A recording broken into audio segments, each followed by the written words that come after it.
अब की बार 12 लाख पार।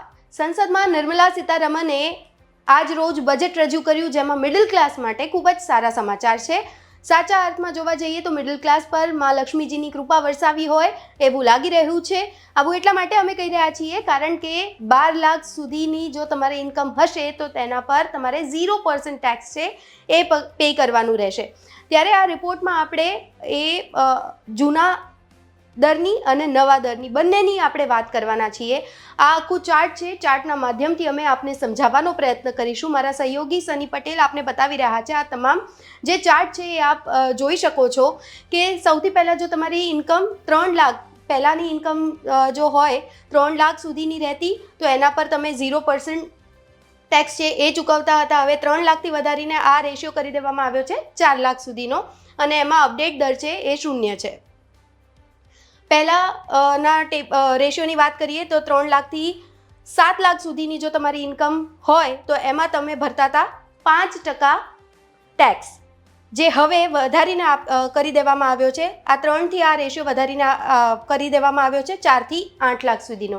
એટલે હવે જો તમારી ઇન્કમ 4થી 8 લાખ સુધીની હશે તો એમાં તમે ભરશો 5% ટેક્સ. હવે વાત કરીએ 7 લાખથી 10 લાખ સુધીની તમારી ઇન્કમ હશે તો પહેલાં તમે ભરતા હતા એમાં 10%નો ટેક્સ, જે હવે વધારીને કરી દેવામાં આવ્યો છે. અહીં 7થી 10નો રેશિયો હતો, જે હવે આ કરી દેવામાં આવ્યો છે 8થી 12 લાખ સુધીનો રેશિયો, અને તમે ટેક્સ ભરવું પડશે હવે 10%.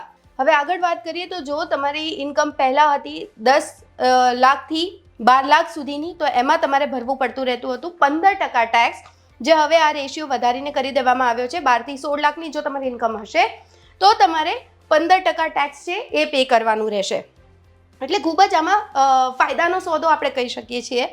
હવે વાત કરીએ 12 લાખથી 15 લાખ સુધીની તમારી ઇન્કમ હશે યરલી, તો પછી એમાં તમે પહેલાં ટેક્સ ભરતા હતા કેટલું 20%, જે હવે વધીને થઈ ગયું છે 16થી 20 લાખ સુધીની જો તમારી ઇન્કમ હશે હવે તો એમાં તમારે ભરવું પડશે 20% ટેક્સ.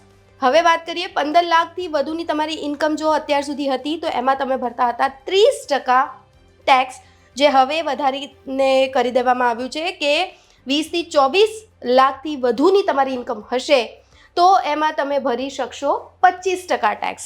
હવે વાત 24 લાખથી વધુની જો તમારી ઇન્કમ હશે તો એમાં તમારે ભરવાના રહેશે 30% ટેક્સ. એટલે આ રેશિયો ખૂબ સરળતાથી અમે આપને સમજાવવાનો પ્રયત્ન કરીએ.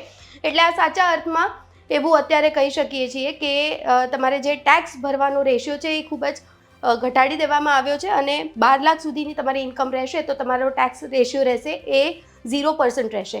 અને એની સાથે સાથે એક અપડેટ માહિતી એ પણ છે કે હવે તમે 4 વર્ષનું આઈટી રિટર્ન છે એક સાથે ભરી શકશો. એટલે ખૂબ જ આ સારો નિર્ણય છે સરકારનો, એવું પણ આપણે કહી શકીએ છીએ. તો અત્યારે આ રિપોર્ટમાં બસ આટલું જ. મને અને મારા સહયોગી સની પટેલને આપશો રજા. નમસ્કાર.